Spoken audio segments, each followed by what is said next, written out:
샬롬 샬롬 샬롬 샬롬. 하나님 사랑합니다. 여러분 주 안에서 사랑합니다. 잠언 31장 마지막 장입니다. 그래서 잠언은 하루에 한 장씩 읽어서 한 달을 가면 좋다. 그래서 묵상일기들을 많이 쓰시죠. 26절에서 31절 아름다운 여인입니다.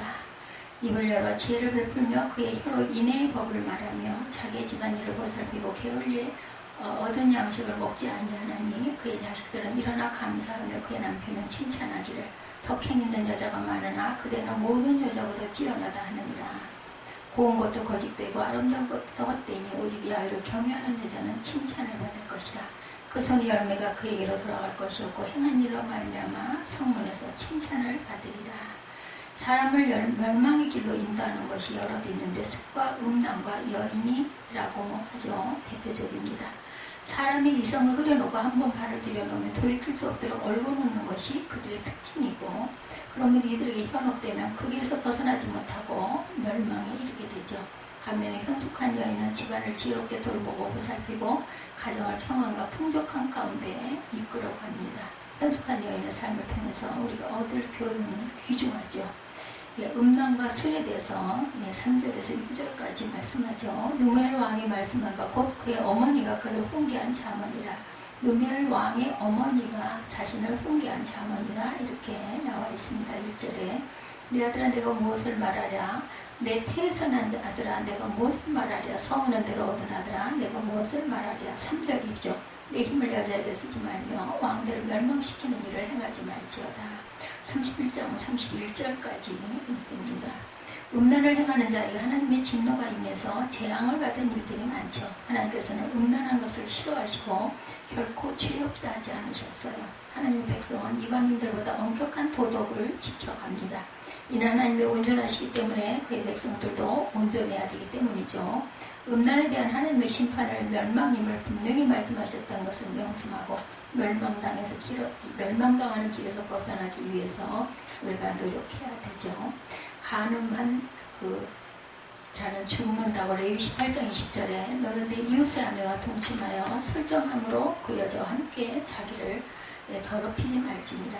엄격한 도덕에 대해서도 마태복음 5장 21절에 노하지 말라. 옛사람에게 말한 바 살인하지 말라. 누구든지 살인하면 심판을 받게 되리라 하였다는 것을 너희가 들었으나 나는 너희에게 이르노니 형제에게 노하는 자마다 심판을 받게 되고 형제를 대하여 라가라 하는 자는 공에 잡혀가게 되고 미련한 놈이라 하는 자는 지옥불에 들어가게 되리라. 술에 대한 훈계가 4절에 루무엘의 포도주를 마시는 것이 왕들에게 마땅하지 아니하고 왕들에게 마땅하지 아니하며 독주를 찾는 것이 주권자들에게 마땅하지 않도다.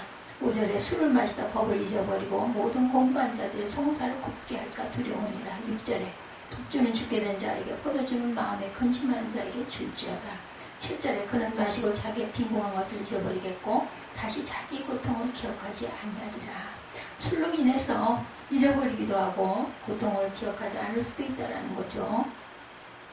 술은 사람의 마음을 혼란하게 만들어 옳고 그름을 분별하지 못하도록 만들기 때문에 술을 가까이 하거나 즐기는 사람은 올바른 생활을 할 수가 없습니다. 만약 주권자가 술을 즐기는 경우에 발생한 일은 너무나 엄청난 일들이죠. 법을 집행하고 공의를 행하는 위치에 있는 사람이 술에 취해서 자신의 본분을 망각한다면 공의는 사라질 것이고 공법은 찾아볼 수가 없게 될 것이다. 술은 이렇게 올바른 길을 굳게 만드는 것이므로 가까이 하지 말아야 되겠다. 작은 즐거움을 위해서 중요한 것을 잃어버릴 수가 있다는 거죠. 술에 의한 복과 화에 대해서 전도서 10장 16, 7절입니다. 왕은 어리고 대신들은 아침부터 잔치하는 나라여 내게 화가 있도다. 왕은 귀족들의 아들이요 대신들은 취하지 아니하고 기력을 보호하려고 정한 때에 먹는 나라여 내게 복이 있도다. 축하의 포도주에 대해서 창세기 14장 18절에 샬렘 왕 멜기세덱이 떡과 포도주를 가지고 나왔으니 그는 지극히 높으신 하나님의 제사장이었더라 합니다. 공의로 재판하라고 가난하고 약한 자들은 억울한 일을 당하게 되어도 그들을 위하여 도움을 주는 사람이 적습니다. 하나님의 공의는 누구에게나 동일하게 임한다는 것. 그러므로 주권자는 공정한 판단을 해서 억울한 일이 생기지 않도록 세심한 주의를 기울여야 되겠죠. 9절에 나타나고 있어요. 너는 입을 열어 공의로 재판하여 공고한 자 궁핍한 자를 신원할지니라. 누가 현숙한 여인을 찾아 얻겠느냐. 그의 값은 진주보다 더하니라. 그런 자의 남편의 마음은 그를 믿나니 산업이 핍절하지 아니하겠으며 그런 자는 살아있는 동안에 그의 남편에게 선을 행하고 악을 행하지 아니하느니라. 이렇게 말합니다. 12절까지 말씀하고 있죠. 네. 가난한 이들의 아픈 마음을 위로하고 약한 자들의 억울함을 풀어줘야 돼. 이것이 하나님께서 원하시는 것이고 이웃에 대한 올바른 삶의 방식이다. 가난한 자를 돌보라고 레위기 19장 10절에 내 포도원의 열매를 다 따지 말며 내 포도원에 떨어진 열매로 죽지 말고 가난한 사람과 거름을 위하여 버려두라. 나는 너희 하나님 야훼니라. 그러니까 이삭을 죽지 말라는 거죠. 곤란에 처한 자를 도우십니다. 사무엘상 19장 4절에 요나단이 그의 아버지 사울에게 다윗을 칭찬하여 이르되 원하건대 왕은 신하 다윗에게 범죄하지 마옵소서. 그는 왕께 득지하지 아니하였고 그가 왕께 행한 일은 심히 선함입니다.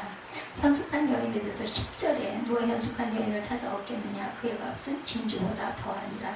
그런 자의 남편의 마음은 그를 믿나니 산업이 핍절하지 아니하겠으며 그런 자는 살아있는 동안에 그의 남편에게 선을 행하고 악을 행하지 아니하니라.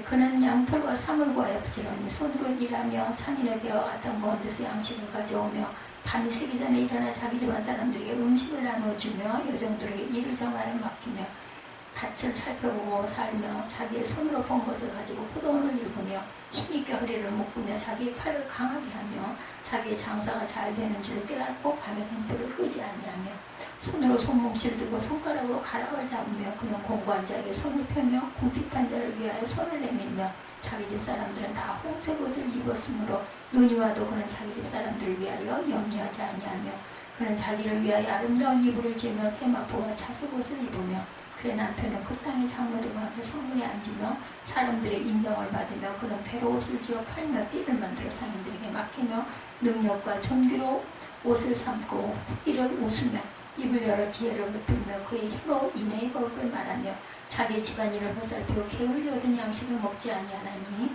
그의 자식들은 일어나 감사하며 그의 남편을 칭찬하기를 덕행이는 여자가 많으나 그대는 모든 여자보다 뛰어나다 하느니라. 고운 것도 거짓되고 아름다운 것도 헛되니 오직 야훼를 경외하는 여자는 칭찬을 받을 것이라. 그 손의 열매가 그에게로 돌아갈 것이요 그 행한 일로 말미암아 성문에서 칭찬을 받으리라. 이렇게 쭉 마지막 절까지 중간에 끊을 수가 없을 정도로 계속해서 말씀하고 증거하죠. 선한 일을 행하고 이웃을 보살핌으로 사람들의 인정을 받죠. 집안을 돌보고 화목하고 평안하게 이끌고 정숙한 몸가짐으로 남편의 근심을 없애주고 자꾸 가치를 따질 수 없을 정도로 귀하고 소중하다. 현숙한 여인을 백성들이 알죠. 룻기 3장 11절입니다. 그리고 이제 내 딸아 두려워하지 말라. 내가 내 말대로 내게 다 행하리라. 내가 형숙한 여자인 줄을 나의 성읍 백성들이 아느니라. 지아비의 멸류관이 되기도 합니다. 잠언 12장 4절에 어진 여인은 그 지아비의 멸류관이나 욕을 끼치는 여인은 지아비의 뼈를 썩게 한다라고 하죠. 집안일을 감당하죠. 13절부터 16절에 현숙한 여인은 집안일을 돌보면서 성실과 인내로 임하여 산업을 일으키고 핍절한 상처를 헤쳐나갑니다. 지혜로운 생활로 낭비를 막고 효율적인 관리로 물질을 풍성케 하죠. 현숙한 여인은 물질의 욕심을 부리지 않고 착실히 생활합니다. 욕심이 사람의 길을 굳게 만든다는 것을 알고 있기 때문에 어리석은 일을 행치 않습니다. 하나님께서 인정하시는 성실한 방법으로 가정과 산업을 갖고 가죠. 하나님의 복과 은혜를 풍성히 받아 누리게 됩니다. 이것이 현숙한 여인의 진가죠. 물질의 풍부입니다. 여호수아 22장 8절에 말하이되 너희는 많은 재산과 힘이 많은 가축과 은과 금과 구리와 쇠와 힘이 많은 의복을 가지고 너희의 장막으로 들어가 너희의 원수들에게서 탈취한 것을 너희 형제와 나눌지니라 하며 부를 통제하시는 분이죠. 신명기 8장 17절에 그러나 내가 마음에 이르기를 내 능력과 내 손의 힘으로 내가 이 재물을 얻었다 말하는 것이나 현명한 처사죠. 20절 현숙한 여인의 삶의 방식은 사람들에게 인정을 받고 나아가서 하나님의 인정을 받는 현명한 방식이다. 그런 공고한 자에게 손을 펴며 궁핍한 자를 위하여 손을 내밀죠. 이렇게 착실히 생활을 임해서 산업을 누리고 풍부하게 생활하면서 이웃에 있는 가난하고 약한 사람들에게 사랑과 자비를 베풀죠. 자신과 가족만 누리는 것이 아니라 궁핍한 자들에게 가진 것을 나눠줘서 함께 누릴 수 있도록 하는 여인. 현숙한 여인들이 산업을 누리는 것이 단순히 자신의 이익만을 위한 게 아니라 자선을 베풀기에도 열심을 낸 것을 기억해야 한다. 현숙함이란 단순히 죄가 많은 사람을 가리키는 것이 아니라 지혜와 함께 사랑과 자비도 겸비한 사람을 말합니다. 손을 펼쳐 도움을 주죠. 신명기 15장 11절에 땅에는 언제든지 가난한 자가 그치지 아니하겠으므로 내가 네게 명령하이르노니 너는 반드시 내 땅 안에 내 형제 좀 곤란한 자와 궁핍한 자에게 내 손을 펼치니라. 착한 일로 하나님께 영광을 돌립니다. 그래서 너희 빛이 사람 앞에 비치게 하여 그들로 너희 착한 행실을 보고 하늘에 계신 너희 아버지께 영광을 돌려라. 현숙한 여인이 맺는 열매에 대해서 21절에서 29절까지 말씀하죠. 남편을 노이고 지혜를 베풀죠. 현숙한 여인의 내조를 받은 남편은 가정에서 뿐만 아니라 사회에서도 사람들의 존경을 받게 되죠. 그래서 사회의 유지로 중요한 일들을 감당합니다. 이는 남편을 높이고 존중하는 현숙한 여인이 꽤 가능하다라는 것. 또한 현숙한 여인은 지혜를 말하고 가르쳐 많은 사람들의 사랑을 받습니다. 그 입에서 미라는 것을 제하고 악한 것들을 없애므로 그녀에게는 항상 사랑과 자비가 흘러나오죠. 자기를 다스리는 현숙한 여인만이 이룰 수 있는 훌륭한 모습입니다. 지혜를 내는 입, 31절이죠. 잠언 10장. 의인의 입은 지혜를 내어도 패역한 혀는 배임을 당할 것이다. 여에게로 말미암습니다. 잠언 19장 14절에 집과 재물은 조당에서 상속하려며 슬기로운 아내는 야훼께로부터 말미암느니라. 집안일을 보살피죠. 현숙한 여인은 집안일을 보살피기에 최선을 다하죠. 자선을 베푸는 일도 행하지만 집안을 돌보는 일체 정성을 다합니다.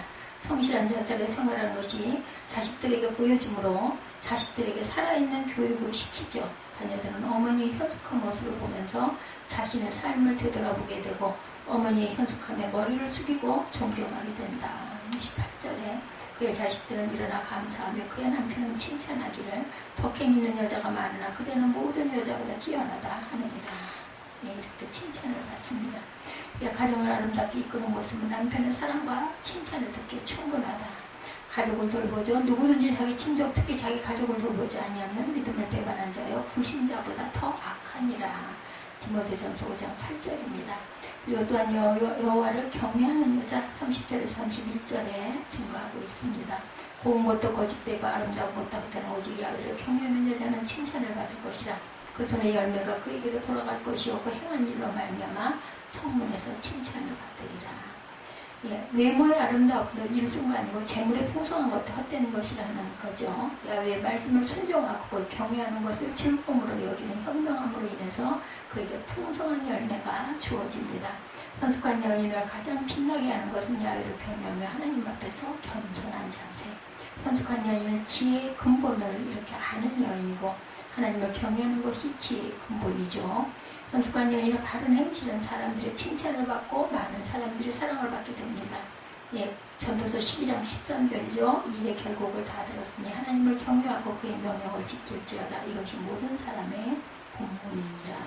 기념책이 기록됩니다. 말라기 3장 16절에 그때 야훼를 경외하는 자들이 피차에 말하매 야훼께서 그것을 분명히 들으시고 야훼를 경외하는 자와 그 아름다움을 존중히 여기는 자를 위하여 야훼 앞에 있는 기념책에 기록하셨느니라.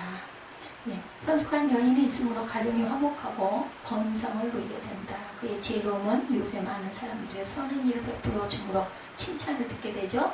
그러나 현숙한 여인의 근본을 이루는 것은 결국은 여호와를 경외하는 것이다. 복의 근원이 되시고 인간의 생사와 화복을 주장하시는 하나님을 경외하지 않고는 어떤 것으로도 진정한 기쁨과 평안을 가질 수 없고 행복한 삶을 살 수 없다.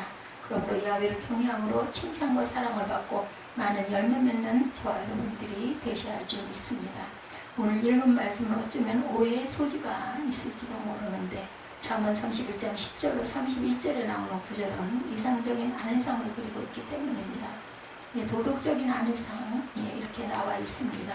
본문의 마지막을 보면 고운 것도 헛되고 아름다운 것도 헛되나 고운 것도 거짓되고 아름다운 것은 헛되나 오직 야훼를 경외하는 여자는 칭찬을 받을 것이라. 그 손의 열매가 그에게 돌아갈 것이요 그 행한 일을 인하여 성문에서 칭찬을 받으리라. 오직 누구를 경외한다고요? 하나님을 경외한다는 여자는 칭찬을 받을 것이다 라고 말하고 있어요. 그래서 야훼를 경외하는 여자를 나는 여인이라고 못 박습니다. 여자라는 말은 공식적인 용어죠. 다른 한편으로 인격적이기보다는 다소 냉소적인 용어로 여자, 여인이 곱죠. 성경에 여인과 여자가 함께 사용되고 있어요. 예수님이나 바울은 자매라는 말을 또한 많이 사용했습니다. 영어로 시스터. 어떤 사람을 자매라고 해요? 디모데전서 5장 2절에 보면 대표적으로 꼽을 수 있습니다. 좀 더 나가 명칭이 야자, 아무개 여러 가지로 나가지만 교회에서 만난 사람은 교회에서 만난 의미를 살려서 어릴 때부터 같이 성장해오고 여러 가지 사회적인 관계도 있지만 가능하다면 교회에서는 집사님, 권사님 명칭을 부르는 것이 좋겠죠. 구약에서 남자의 상대되는 성을 여자로 정의합니다. 하나님의 형성을 따라 지어졌고 남자와 함께 생육하고 번성하여 땅에 충만하고 땅을 정복하고 모든 생물을 다스리라는 명령을 하나님께 받습니다. 창세기 하나님의 자기 형상 곧 하나님의 형상대로 사람을 창조하시되 남자와 여자를 창조하시고 하나님이 그들에게 복을 주시며 하나님이 그들에게 이르시되 생육하고 번성하여 땅에 충만하라 땅을 정복하라 바다의 물고기와 하늘의 새와 땅에 움직이는 모든 생물을 다스리라 하시니라. 창세기 1장 27, 8절 말씀이죠. 바다의 물고기 하늘의 새와 땅에 움직이는 모든 생물을 다스리라 하시니라. 즉 구약 성서가 말하는 여성은 뒷전에 물러나 있는 존재나 창조의 부산물이 아니라는 거죠. 돕는 자입니다. 남성과 여성 모두 하나님의 형상, 하나님의 형상 임하고 되어있는 하와가 창조되어서 비로소 완성될 수 있었다. 구약 성서의 여성들이 지도자의 역할을 수행하는 것을 막고 있지 않습니다. 모세의 어머니 요게벳 어땠어요? 바로의 살인 명령을 거부하면서 자신의 아들이 모세를 구하죠. 한나는 적극적으로 하나님과 계획을 먹고 결국 사무엘 어머니가 됩니다. 드보라는 군대를 이끄는데 힘력한 사사죠. 미리암은 모세 위하에서 아론과 공동으로 제2인자에 위치했습니다. 에스더는 페르시아의 왕비가 되고 용감하게 유대인의 대량 학살을 막습니다. 훌다는 요시아의 통치 기간 동안 책을 읽는 일에 부름받은 여선이자였죠. 이에 제사장 hil기야와 아히감과 악볼과 사방과 이사야가 여선지 훌다에게로 나아가니 그는 할하스의 손자 디과의 아들로서 예복을 주관하는 살롬의 아내라. 예루살렘 둘째 구역에 거주하였더라. 그들이 그와 더불어 말하네.